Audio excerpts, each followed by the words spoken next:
It was a sunny Tuesday afternoon in Maple Grove.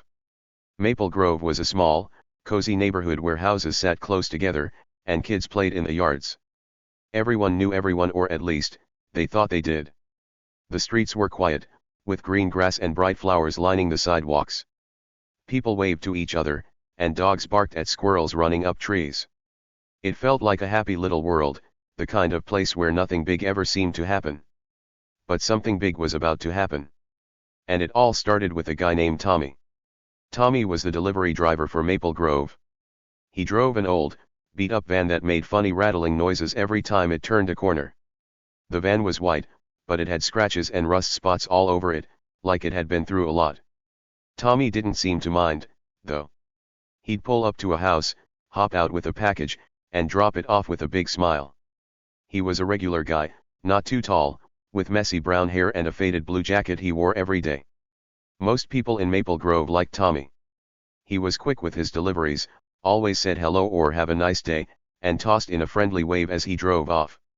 Kids would run up to him sometimes, asking if he had candy in his van, and he'd laugh and say, "Not today, but maybe next time." The neighbors thought Tommy was great.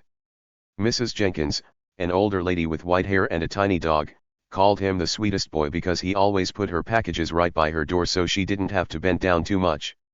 Mr. Lopez, who owned the little hardware store downtown, said Tommy was good people because he never complained, even when the packages were heavy. Even the kids liked him. They'd shout "Tommy's here" when they saw his van coming down the street. To them, Tommy was just a nice guy doing his job. But not everyone saw him that way. Nope, not everyone. Across the street from where Tommy parked his van that Tuesday lived Karen Mitchell. Karen wasn't like the other neighbors. She didn't wave or smile or say hello. Instead, she watched. She watched everything and everyone, all the time. Karen was the self-appointed queen of the HOA. That's the group that makes rules for the neighborhood, like how tall your grass can grow or what color your mailbox can be. Karen loved rules. She loved them so much she carried a clipboard everywhere she went, scribbling notes about who was breaking them.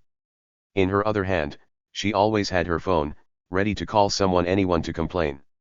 Karen wasn't young, but she wasn't old either. She had short, blonde hair that she kept perfect, and she wore fancy sunglasses even when it wasn't sunny. Her house was the neatest on the block: white paint, no dirt, no messy bushes. Everything about Karen screamed, "I'm in charge." And boy, did she act like it. If a kid left a bike on the sidewalk, she'd march over and yell about safety hazards. If someone parked their car a little crooked, she'd leave a nasty note on the windshield. People in Maple Grove didn't argue with her much. They just rolled their eyes and whispered, "That's Karen being Karen." But when it came to Tommy, Karen didn't just roll her eyes. She glared. Oh, she glared hard. To her, Tommy wasn't a delivery guy doing his job. Nope. To Karen, he was a suspicious intruder. That's what she called him in her head and sometimes out loud. She didn't like his van, with its scratches and loud noises. She didn't like how he drove up and down her street every day. She didn't like how he walked onto porches and left boxes like he belonged there. To Karen, Tommy was always lurking around her perfect little world, and she hated it. Every time Tommy came by, Karen would peek out from behind her curtains. She'd squint her eyes, watching him like a hawk watches a mouse. She'd mutter to herself, "What's he up to now?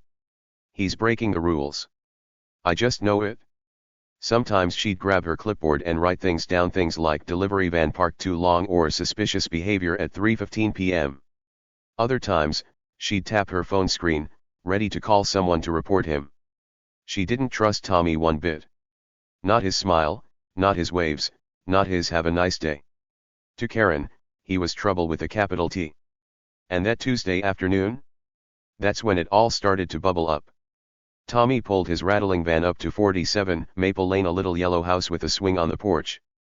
He hopped out, holding a small brown box, and walked up the steps like he always did.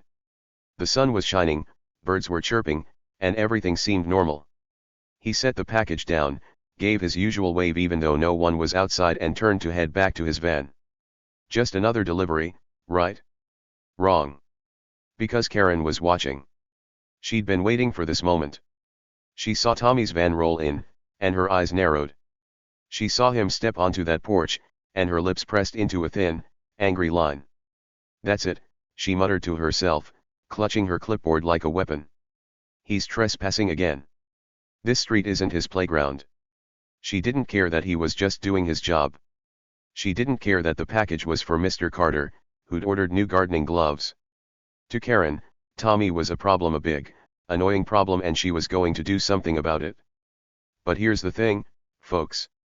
Here's the kicker that makes the story so wild. Tommy wasn't just any delivery driver. Nope.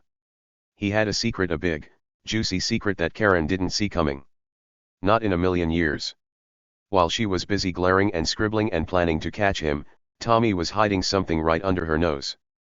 Something that would flip this whole neighborhood upside down. What was it? What was Tommy hiding? Was he more than just a guy with a van and a smile? Oh, you bet he was. But I'm not going to spill it all just yet. You've got to stick around to find out, because this story? It's about to get really good. So, tell me, what do you think Tommy's secret might be? Could he be a superhero in disguise? A spy? Something even crazier? Guess in your head or shout it out loud if you want, and let's keep going. Because trust me, you don't want to miss what happens next. Now, let's stretch this out and make it even more fun. Picture that sunny Tuesday again. The air smelled like fresh cut grass because Mr. Lopez had just mowed his lawn. A couple of kids rode their bikes down the street, laughing as they raced each other. The sky was bright blue, with fluffy white clouds floating by like cotton balls. It was the kind of day that made you want to sit outside with a lemonade and relax. But Tommy wasn't relaxing. He was working, like he did every day, driving his noisy van from house to house. Tommy liked his job. Sure, the van was old and bumpy, and sometimes the packages were heavy, but he didn't mind. He enjoyed seeing the neighbors, hearing their thank yous, and feeling like he was part of Maple Grove. He'd been delivering here for a few months now, and he knew the streets like the back of his hand. Turn left at the big oak tree, pass the red mailbox, stop at the house with the funny frog statue, easy. He had a routine, and he stuck to it. Drop off, wave, drive on. Simple, right? Most days, that's all it was. Simple.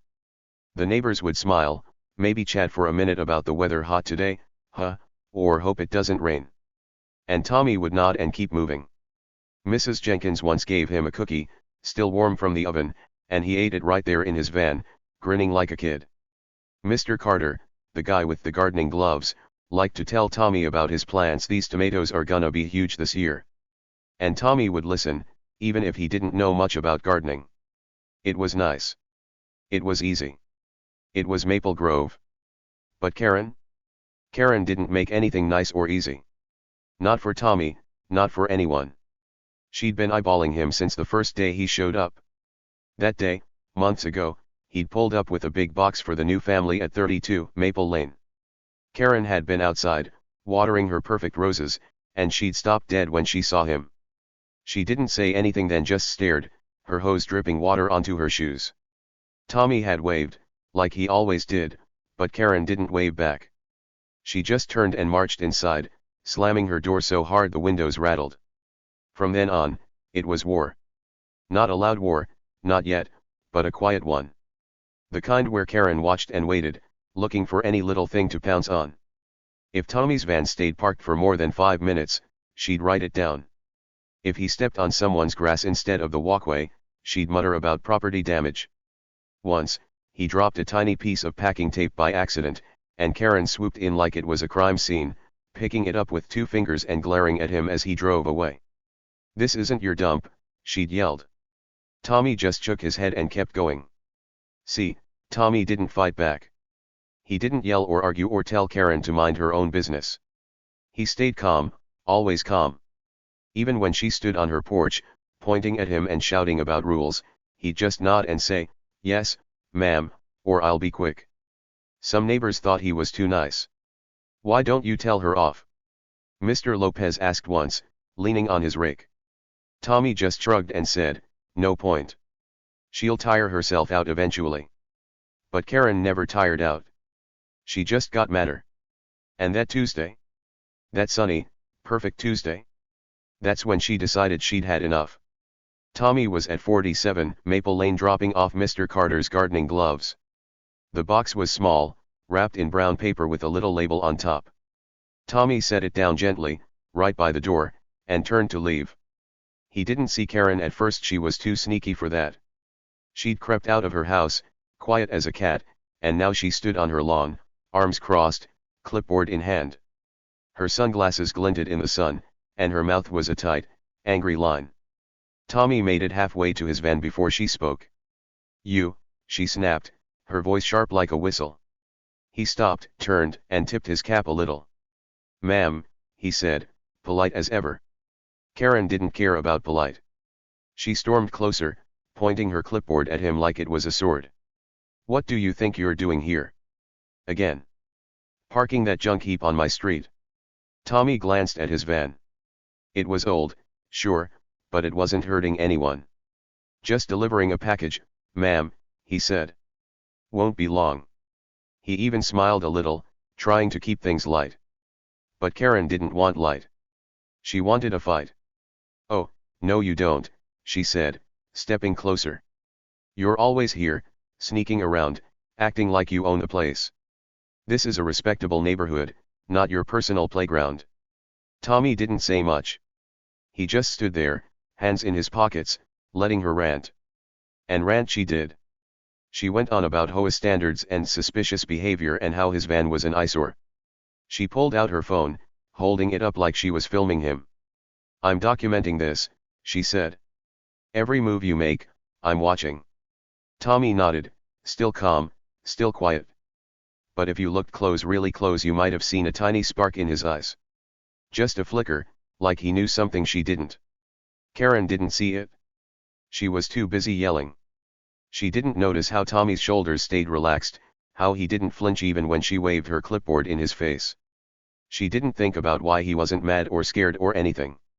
To her, he was just a delivery guy, a nobody, and she was the queen, ready to chase him off her kingdom. But oh, how wrong she was. Because Tommy? He wasn't a nobody. He wasn't just a guy with a van and a smile. He had a secret, a big one. A secret that was going to turn Karen's perfect little world upside down. What was it? Well, I can't tell you everything right now. That'd ruin the fun. But I'll give you a hint, Tommy wasn't who he seemed to be. Not even close. So, what do you think, folks? Can you guess what Tommy's hiding? Is he more than just a delivery driver? Maybe he's got something up his sleeve, something wild and crazy that Karen never dreamed of. Stick with me, because this story's about to get juicy. Really juicy. You won't believe what happens next. It all started with a simple package. The day was bright and warm, with the sun shining down on Maple Grove like it was smiling at everyone. Tommy, the delivery driver, was doing what he always did. He pulled his old, noisy van up to 47 Maple Lane. The van rattled and shook a little as it stopped, but Tommy didn't care. He liked his van, even if it wasn't shiny or new. He hopped out, his sneakers hitting the pavement with a soft thud, and grabbed a small brown box from the back. It wasn't a big package, just some gardening gloves for Mr. Carter, who lived in the little yellow house with the swing on the porch. Tommy walked up the steps, his jacket flapping a bit in the breeze, and set the box down right by the door. Nothing fancy, nothing special, just another day on the job. But across the street, someone was watching. And that someone was Karen Mitchell. Oh, Karen wasn't just watching, she was staring. Hard. Her sharp eyes peeked out from behind her perfect white curtains, squinting like she was trying to see through Tommy's soul. She didn't like him. Not one bit. To her, Tommy wasn't just a delivery guy dropping off a box. Nope. He was trouble. Big trouble. And she was going to prove it. Karen didn't wait long. As soon as Tommy put that box down and turned to walk back to his van, she burst out of her house like a thunderstorm rolling in. Her front door flew open with a loud bang, and there she was, arms crossed tight over her chest, her clipboard tucked under one elbow, and her phone clutched in her hand like a weapon. She marched across her lawn, her fancy sandals slapping the grass, and stopped right in the middle of the street. Her voice was loud, so loud it could wake up the whole neighborhood, even the dogs sleeping on porches. "Hey! You," she shouted, pointing a finger at Tommy like she was aiming a laser. What do you think you're doing parking that rusty junk heap here? This is a respectable street.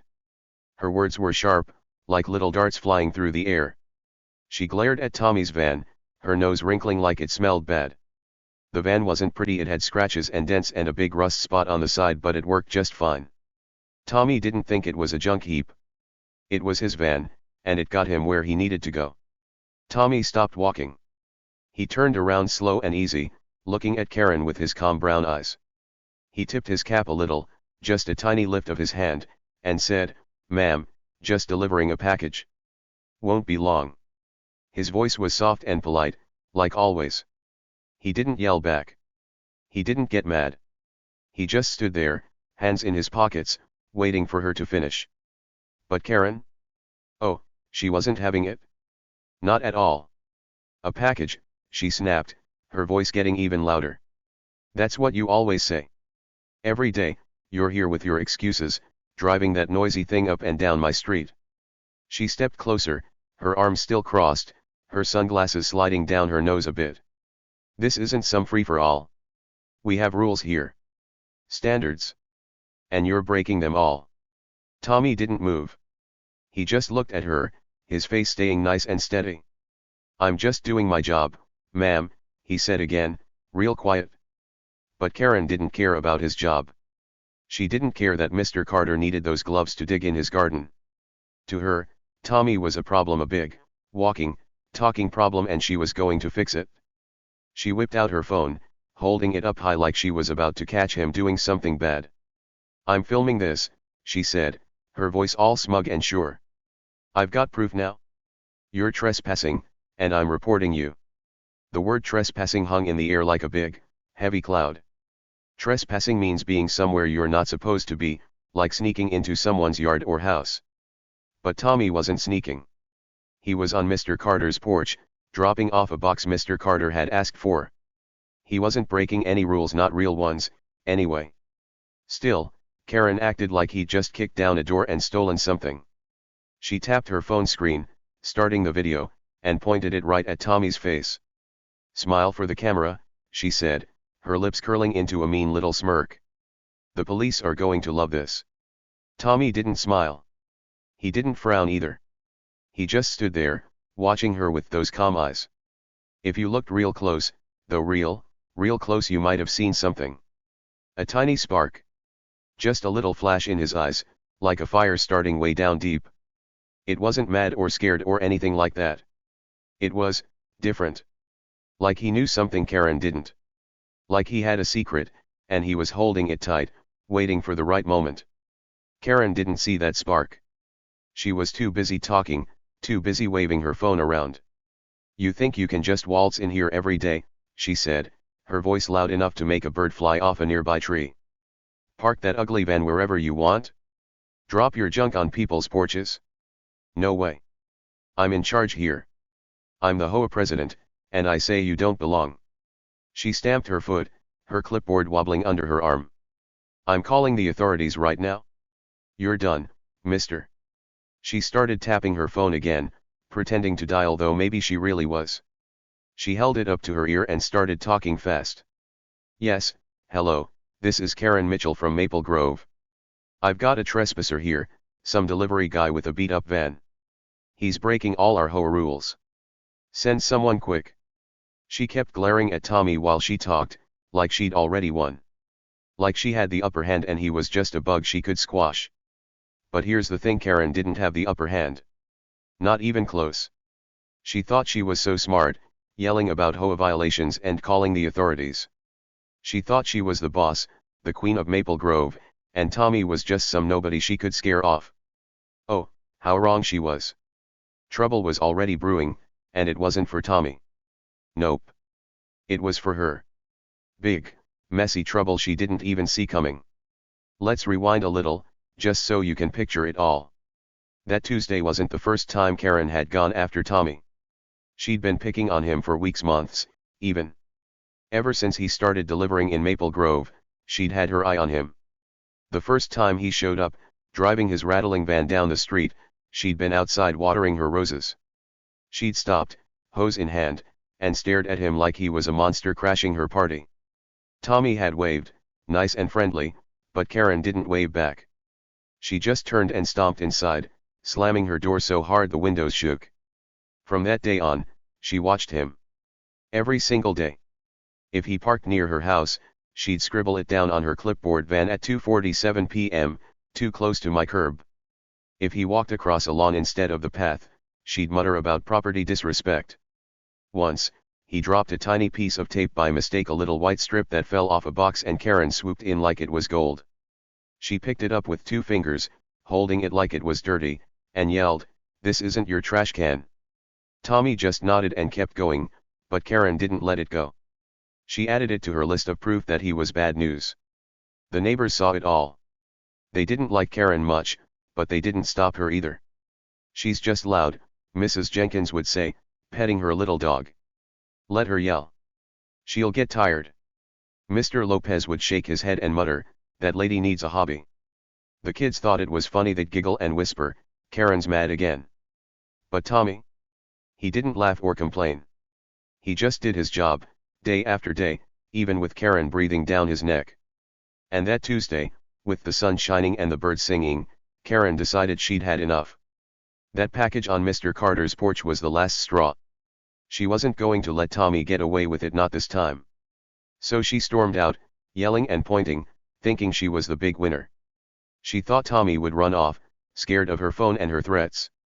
She thought the police would come and take him away, and she'd be the hero of Maple Grove. But Tommy didn't run. He didn't even blink. He stood there, calm as a lake on a still day, watching her make a fool of herself.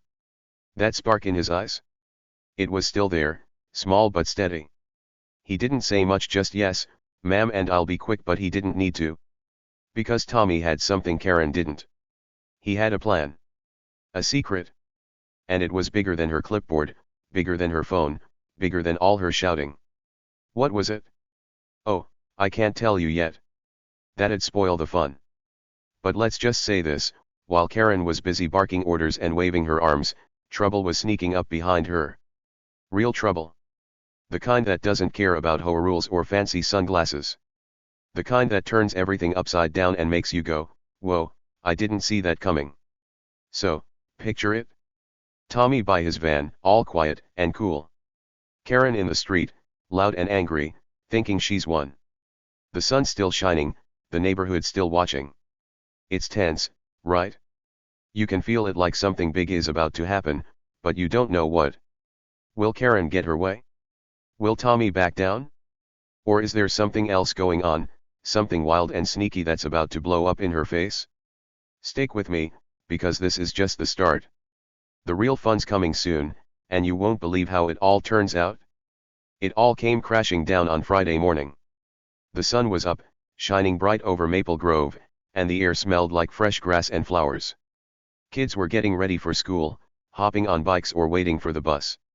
Neighbors were outside, sipping coffee or watering plants, just starting their day. Everything seemed normal, quiet and happy, like always. But normal was about to disappear, because this Friday morning was different. This was the day everything changed. Tommy rolled up in his van, same as he did every day. That old, beat-up van with the scratches and rust spots rattled down the street, making its funny little noises. He pulled up to 52 Maple Lane, a small gray house with a red door and a little mailbox shaped like a bird. Tommy hopped out, his sneakers hitting the ground, and grabbed a package from the back. It was a flat box, wrapped in brown paper, nothing special, just some books for the family inside. He walked up to the porch, set the box down by the door, and gave his usual wave, even though no one was there to see it. Then he turned to head back to his van, his jacket flapping a little in the breeze. Same old Tommy, doing his same old job. But across the street, Karen Mitchell was ready. Oh, she was more than ready. She'd been waiting for this moment all week, maybe all month. She'd been watching Tommy like a hawk, following him in her golf cart, sticking up her silly signs, calling 911 every chance she got. Today, she was sure she'd catch him. Today, she'd win. She stood in her perfect white house, peeking out from behind her curtains, her sharp eyes locked on Tommy. Her blonde hair was neat, her sunglasses were on, and her phone was already in her hand. She'd dialed 911 before Tommy even parked, whispering to herself, "This is it. I've got him now." As soon as Tommy put that package down, Karen burst out her front door like a tornado. The door slammed open with a loud bang, and there she was marching across her lawn, her sandals slapping the ground, her arms swinging. She held her phone up to her ear with one hand, and her clipboard was tucked under her arm like always. Her voice was louder than the birds, louder than the kids laughing down the street. "Yes, officer," she shouted into the phone. "He's here again. That delivery guy. Trespassing, loitering, you name it. Send someone now." She didn't even try to be quiet. She wanted everyone to hear. She wanted Tommy to know she was coming for him. Karen stomped right into the street, stopping a few feet from Tommy's van. She pointed at him with her free hand, her finger jabbing the air like a sword. "You," she yelled, her face all red and angry. "You think you can keep doing this? Sneaking around my neighborhood? Breaking my rules?" She waved her phone at him, still talking to the 911 lady. "I've got proof. I'm filming him right now. He's done for." She smirked, her lips curling up like she'd just won a big prize. "Send the police quick," she barked into the phone, then glared at Tommy again. "They're coming for you, mister." Tommy didn't move. He didn't run or yell or even look scared. He just stood there by his van, hands in his pockets, watching Karen with those calm brown eyes. The sun shone down on him, making his messy hair look a little shiny. He tipped his cap a tiny bit, like he always did, and said, "Ma'am, just dropping off a package." His voice was soft, steady, like nothing was wrong. But Karen wasn't listening. She never listened. "Oh, no you don't," she snapped. "You're not fooling me with that nice guy act. I know you're up to something." She stepped closer, her phone still up, filming him like he was a bank robber caught red-handed. "See," she crowed, talking to the phone and Tommy at the same time. "He's standing there, acting all innocent. But I've got him. Trespassing on 52 Maple Lane. Loitering with that ugly van. The cops are on their way." She laughed a sharp, mean laugh and pointed at him again. "You're done for." Done. Karen thought she'd won. She really did. She stood there in the middle of the street, smirking like a cat that caught a mouse, sure the police would roll up any second and drag Tommy away. Neighbors started peeking out, Mrs. Jenkins from her porch, Mr. Lopez from his yard, even some kids on their bikes. They heard Karen yelling, saw her waving her phone, and wondered what was going on. "Here we go again," Mr. Lopez muttered, shaking his head. Mrs. Jenkins just sighed and hugged her little dog closer. Everyone knew Karen was loud, but this was extra loud, even for her. But then right then something happened. Something big. As Karen ranted and pointed, 2 police cars pulled up. They came from down the street, rolling in slow and quiet, no sirens blaring, just lights flashing red and blue. The cars were black and white, shiny and clean, with big words on the side that said police. They stopped right there on Maple Lane, one on each side of Tommy's van. The lights blinked and spun, catching the sun and making little rainbows on the pavement. Neighbors gasped. Kids dropped their bikes and stared. Mrs. Jenkins stood up, her dog barking like crazy. Karen saw the cars, and her smirk got bigger. "See," she shouted, spinning around to face Tommy. "I told you. You're done for." She waved her phone at the police cars like they were her prize. "They're here for you, you little sneak. Trespassing, loitering, breaking rules, ha. I knew it." She crossed her arms, her clipboard wobbling, and nodded like she was the smartest person in the world. "Good luck getting out of this one." But Tommy didn't flinch. Not even a little. He didn't look scared or worried or anything. He just stood there, calm as ever, watching the police cars with that same steady look. The neighbors held their breath. Karen kept smirking. And then one of the car doors opened.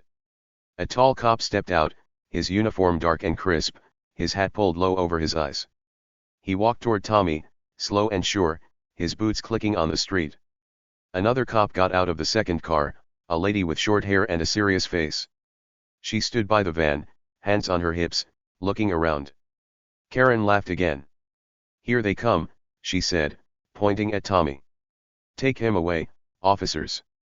He's the one I called about. She was so sure, so happy, like this was her big moment. She thought the cops were there to grab Tommy, cuff him, and haul him off. She thought she'd finally won her war against the suspicious delivery man.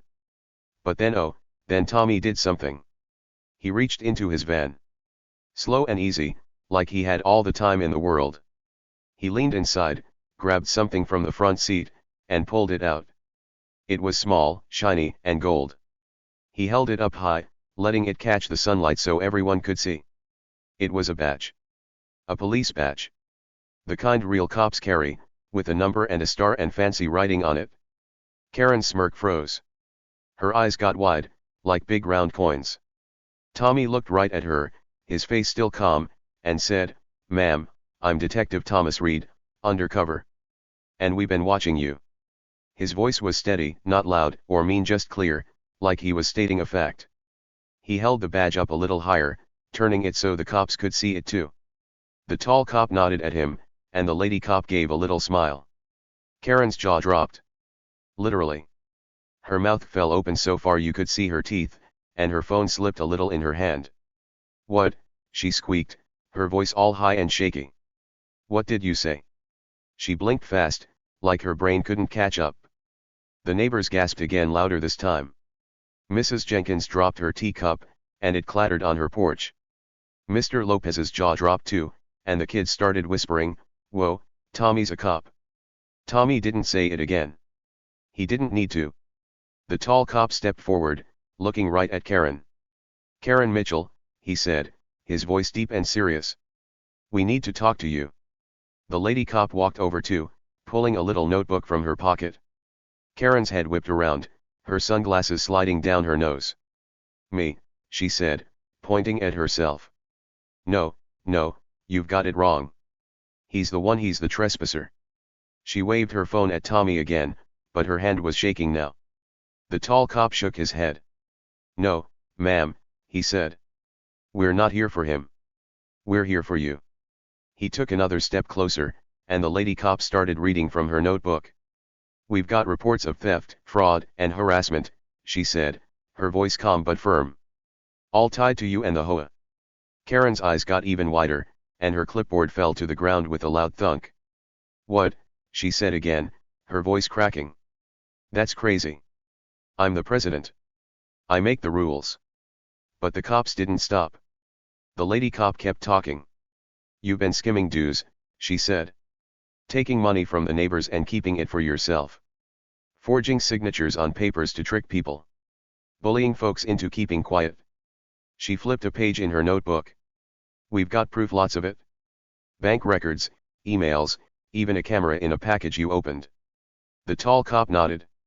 "And Detective Reed here? He's been gathering it all, right under your nose." Karen's face went white.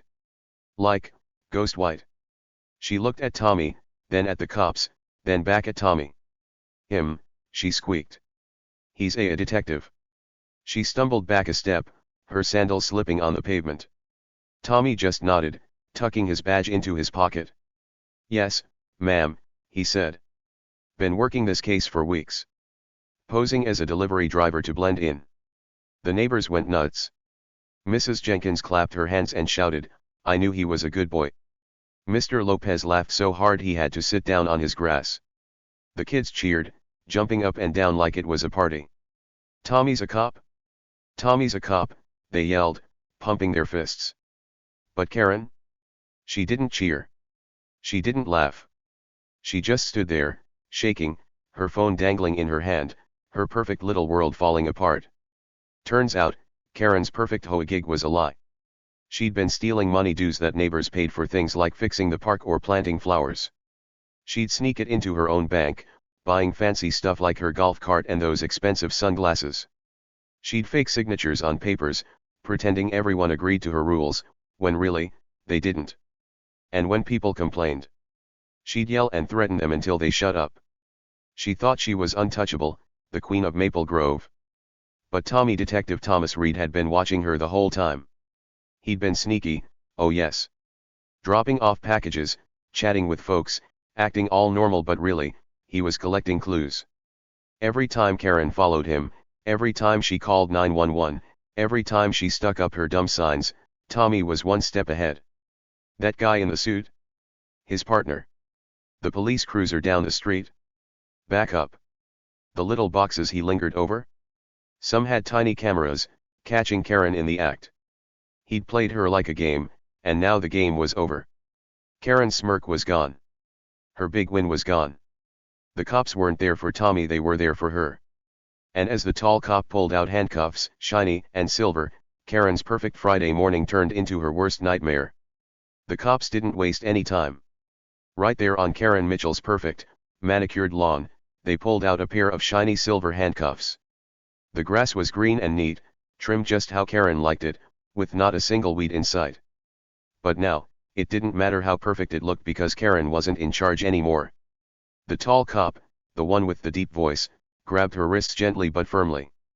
"Karen Mitchell," he said, "you're under arrest."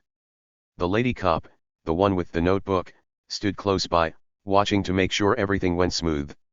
Click click went the handcuffs, locking around Karen's hands.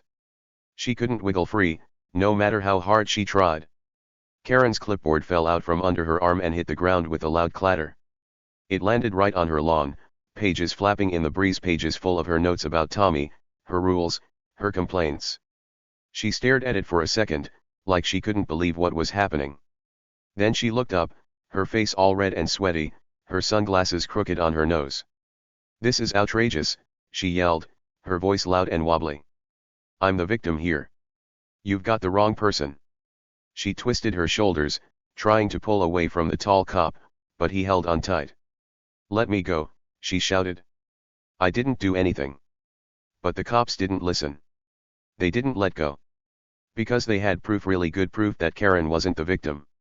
She was the bad guy. The lady cop flipped open her notebook again and started reading out loud. "We've got bank records," she said, her voice clear so everyone could hear. "They show you took money from the HOA dues, money that wasn't yours." She turned a page. "We've got emails you sent, telling people to be quiet or else. And we've got signatures you faked, pretending neighbors agreed to stuff they didn't." Then she looked up at Karen, her eyes sharp. "And we've got video. A hidden camera in a package you opened. It caught you red-handed." Karen's mouth opened, then closed, then opened again like a fish flopping on the ground. "That's not true," she sputtered. "I'm the president. I make the rules.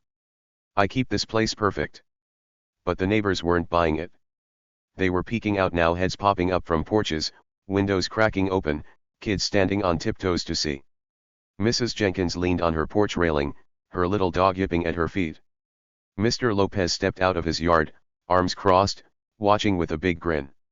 Even the kids on their bikes stopped riding and pointed, whispering to each other. "Karen's in trouble," one of them said, giggling. "Look at her."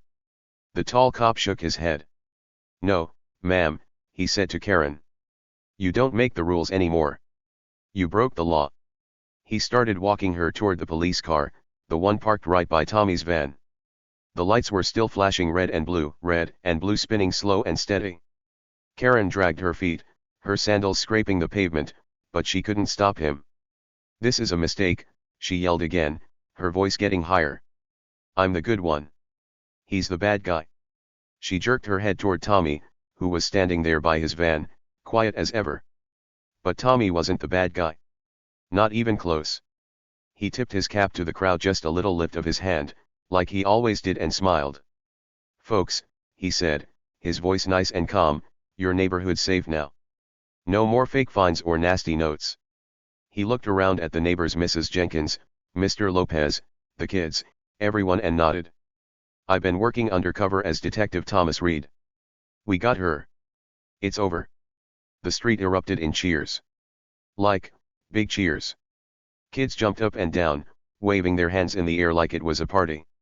"Yay, Tommy," they shouted, their voices all happy and loud. Mrs. Jenkins clapped her hands, her wrinkled face lighting up with a big smile. "I knew it," she called out. "I knew you were a good boy, Tommy." Her little dog barked and wagged its tail, hopping around her feet. Mr. Lopez laughed and clapped too, slapping his knee like it was the funniest thing ever. "You got her good, kid," he yelled. Even Mr. Carter, the guy with the gardening gloves, poked his head out his door and gave Tommy a thumbs up. One guy, a big man with a beard who lived at the end of the street, ran over with a cold soda from his fridge. "Here, Tommy," he said, holding it out. "You deserve this." The can was silver and dripping with icy water, fresh and cool from being chilled. Tommy took it with a grin. "Thanks," he said, popping it open with a little hiss. He took a sip, and the neighbors cheered even louder. It was like a big, happy party right there on Maple Lane. But Karen? She didn't cheer. She didn't smile. She was still yelling, even as the cops pulled her toward the car. "This isn't fair," she shouted, her voice cracking. "I'm the HOA president. I make the rules. You can't do this." She twisted and turned, her handcuffs jingling, but the tall cop just kept walking her forward. The lady cop opened the back door of the cruiser, and the tall cop guided Karen inside. "Watch your head," he said, pushing her down gently so she wouldn't bump it. Karen ducked in, still yelling. "You'll hear from my lawyer. This is all wrong. HOA rules say." Slam. The car door shut hard, cutting her off. Her voice turned into a muffled mumble, like someone talking underwater. You could still hear her a little. "Rules. I'm the victim." But it was quiet now, trapped inside the car. The tall cop wiped his hands like he was done with a chore, and the lady cop tucked her notebook away. They both nodded at Tommy, like they were saying, "Good job." Then they climbed into the front of the cruiser, started the engine, and drove off. The lights flashed one last time as the car turned the corner, and Karen was gone. The neighbors watched her go. Some waved bye-bye, giggling like it was a game. "Good riddance," Mr. Lopez called out, and a few people laughed. Mrs. Jenkins sat back down on her porch, petting her dog. "Finally some peace," she said, smiling. The kids ran around, pretending to be cops now, chasing each other with fake handcuffs made of their hands. "You're under arrest," one yelled, and another squealed and ran away. It was loud and happy, and free Maple Grove felt lighter, like a big weight was gone. Tommy, or Detective Reed, as he really was, stood by his van, sipping that soda. He didn't say much, just watched the crowd with his calm brown eyes. The sun was high now, warm on his face, and his messy hair stuck up a little in the breeze. He looked like the same old Tommy jacket, sneakers, friendly smile, but he wasn't just a delivery guy anymore. He was a hero. A real one. See, while Karen had been yelling and chasing him, Tommy had been busy. For weeks, he'd been pretending to be a regular delivery driver, dropping off packages like it was no big deal. But really, he'd been gathering evidence, proof that Karen was a thief and a bully. Those bank records the cops talked about? Tommy found them, sneaking into papers Karen thought were hidden. Those emails? He'd tracked them down, quiet and smart. That hidden camera? He'd slipped it into a package one Karen couldn't resist opening, and it caught her stealing cash right on video. Every time she followed him in her golf cart, every time she called 911, Tommy was one step ahead. He'd played her game and won. And what did Karen get? Justice. Big, shiny justice. All that money she stole, thousands of dollars from the neighbors, was going back where it belonged. The fake fines she made people pay? Gone. The nasty notes she stuck on doors, telling folks to follow her rules or else. History. The cops had it all locked up tight. Karen wasn't getting out of this one. She'd be in big trouble, maybe even jail, and Maple Grove didn't have to deal with her anymore. The street started to calm down a little. People went back to their houses, still talking and laughing about what happened. "Can you believe it?" Mrs. Jenkins said to Mr. Carter, who'd come over to chat. "Tommy's a detective." Mr. Carter nodded, pulling a weed from his pocket like he'd been gardening. "Smart kid," he said. Karen never saw it coming. The kids kept playing, their voices echoing down the lane, and the sun kept shining like it was proud of them all. Tommy finished his soda and tossed the can into a trash bin by the curb. He climbed into his van, the door creaking as he shut it. "See you folks around," he said, giving one last wave. The engine rattled to life, and he drove off, slow and easy, just like always. But now, everyone knew he wasn't just a delivery guy. He was Detective Thomas Reed, the guy who saved Maple Grove from Karen's mean tricks. And Karen? She was in that police car, heading to the station, still yelling about HOA rules until her voice faded away. She'd lost everything: her power, her fancy golf cart life, her perfect little kingdom. Justice was served, and it felt good, really good to everyone watching. And just like that, Maple Grove got a little quieter and a lot freer. The police car with Karen inside was gone, disappearing around the corner with its flashing lights. The street felt different now, like a big storm had passed and left everything fresh and clean. Kids went back to playing, riding their bikes and laughing like nothing had happened. Mrs. Jenkins sat on her porch, sipping tea and petting her little dog, a big smile on her face. Mr. Lopez leaned on his fence, chatting with Mr. Carter about how wild the morning had been. The sun kept shining, warm and bright, like it was happy too. Maple Grove wasn't the same anymore, it was better. Tommy, or Detective Thomas Reed, as the neighbors now knew, stood by his van for a minute longer. That old, beat-up van with its scratches and rust spots looked the same as always, rattling a little even when it wasn't moving. He finished his soda, the cold can still in his hand, and tossed it into a trash bin with a soft clink. Then he climbed inside, his sneakers squeaking on the step. He shut the door, gave one last wave to the crowd, his usual friendly wave, and started the engine. The van coughed and sputtered, then rolled down the street, slow and steady, just like it did every day. The neighbors watched him go, waving back, shouting things like "See ya, Tommy," and "Thanks, Detective." He drove off, back to being a regular guy, or so he let them think. But here's the fun part: who knows where Tommy would pop up next? Maybe he'd be in another neighborhood, driving that noisy van, dropping off packages with his big smile. Maybe he'd be undercover again, sneaky and smart, catching someone else who thought they could get away with bad stuff. Tommy was a mystery now, a hero who didn't brag or show off. He just did his job and left, leaving Maple Grove a happier place. The neighbors didn't know what he'd do next, but they knew one thing: wherever Tommy went, he'd be helping somebody. That's just who he was. So here's the thing, folks: sometimes the person you're judging is the one saving the day. Think about it. Karen looked at Tommy and saw a nobody, just a guy with a junky van, someone she could boss around and scare off. She judged him hard, calling him suspicious and shady, sticking signs in the grass to warn everyone about him. She thought she was so smart, so big, so in charge. But while she was yelling and pointing, Tommy was the real hero. He was quiet, sure, but he was strong. He didn't need to shout or fight back, he just watched and waited, gathering proof to stop her mean tricks. The person Karen picked on turned out to be the one saving Maple Grove. Funny how that works, right? And the loudest voice in the room? They might just be hiding the biggest secrets. Karen was loud, oh, she was so loud. She yelled at Tommy, called the police, followed him in her golf cart, made a big fuss every day. She wanted everyone to hear her, to think she was the boss, the queen of the neighborhood. But all that noise? It was hiding something.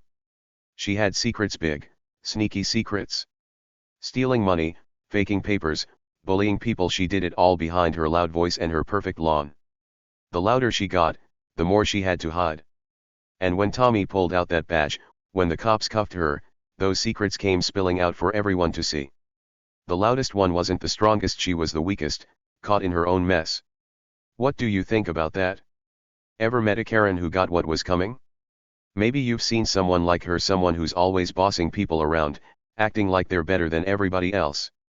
Maybe they yelled at a kid for riding a bike too fast, or told a neighbor their flowers were the wrong color. Maybe they seemed big and tough, but then bam, something happened, and they got caught. They got what they deserved, just like Karen did. It happens more than you think. People who judge and shout don't always win. Sometimes the quiet ones, the ones who keep going even when it's hard, come out on top. Maple Grove learned that lesson the hard way, but it was a good lesson. Tommy showed them that you don't have to be loud to be strong. You don't have to fight every fight or yell at every mean person. Sometimes, being smart and patient is enough. He didn't let Karen's noise get to him, he just kept doing his job, smiling and waving, until the right moment came. And when it did, he flipped everything around and made things right. That's real power, folks.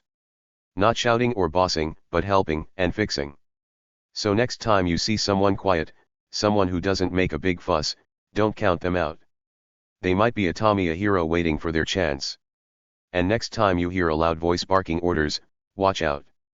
They might be a Karen, hiding something they don't want you to know. Life's funny like that, it's not always what it looks like on the outside.